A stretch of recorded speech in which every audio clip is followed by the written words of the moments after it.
আল্লাহ তাআলা যখন পৃথিবী সৃষ্টি করলেন, তখন তিনি চাইলেন পৃথিবীতে তার একজন খলিফা বা প্রতিনিধি নিয়োগ করবেন। তিনি ফেরেশতাদের উদ্দেশ্যে বললেন, আমি পৃথিবীতে আমার প্রতিনিধি পাঠাতে চাই কি। সূরা বাকারা ৩০।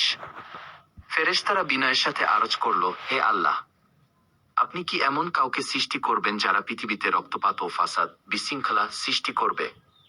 অথচ আমরাই তো আপনার তসবিহ ও পবিত্রতা বর্ণনা করি। কি আল্লাহ উত্তর দিলেন, নিশ্চয়ই আমি যা জানি তোমরা তা জানো না কি।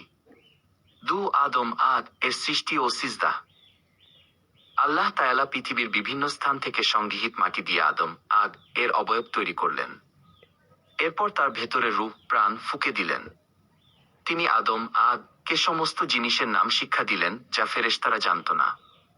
আল্লাহ যখন ফেরেশতাদের এবং ইবলিসকে নির্দেশ দিলেন আদমকে সিজদাহ করতে, তখন সবাই সিজদাহ করল, কিন্তু ইবলিস অহংকারবশত অস্বীকার করল।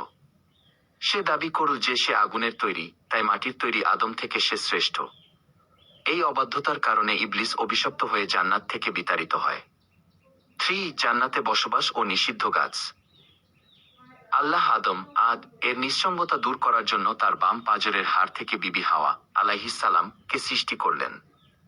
তাদের দুজনকে জান্নাতে থাকতে দেওয়া হলো এবং বলা হলো, তোমরা জান্নাতের যা ইচ্ছে খেতে পারো, তবে এই গাছটির কাছে যেও না।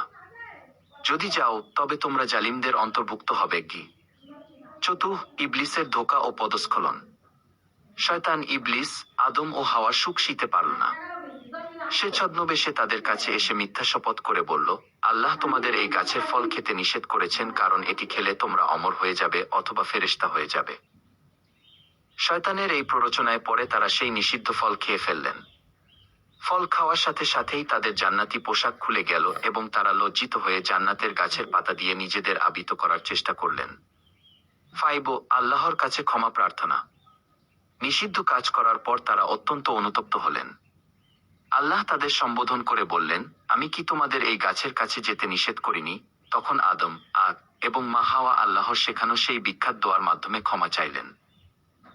রব্বানা জালামনা আনফুসানা ওয়া ইল্লাম তাগফির লানা ওয়া তারহামনা লানাকুনান্না মিনাল খাসিরিন। হে আমাদের রব, আমরা নিজেদের ওপর জুলুম করেছি।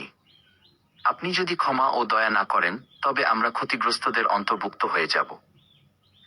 পৃথিবীতে আগমন। আল্লাহ তাআলা তাদের তওবা কবুল করলেন, কিন্তু পরীক্ষার অংশ হিসেবে তাদেরকে জান্নাত থেকে পৃথিবীতে পাঠিয়ে দেওয়ার ফয়সালা করলেন।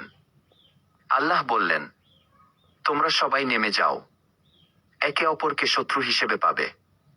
পৃথিবীতে তোমাদের জন্য একটি নির্দিষ্ট সময় পর্যন্ত থাকার ব্যবস্থা ও জীবনোপকরণ রয়েছে কি। পৃথিবীর কোথায় নেমেছিলেন? তাফসীর ও বিভিন্ন বর্ণনা অনুযায়ী হরত আদম বর্তমান শ্রীলঙ্কার সারানদ্বীপ বা আদম চূড়ায় অ্যাডামস পিক অবতরণ করেন। মা হাওয়া জেদ্দায় বর্তমান সৌদি আরব অবতরণ করেন। বহু বছর বিচ্ছেদের পর এবং দীর্ঘ ক্রন্দন ও ইবাদতের পর মহান আল্লাহ তাদের দোয়া কবুল করেন। অবশেষে মক্কার অদূরে আরাফাতের ময়দানে জাবালে রহমতের কাছে তাদের পুনর্মিলন ঘটে। এরপর থেকেই পৃথিবীতে মানব সভ্যতার বিস্তার শুরু হয়।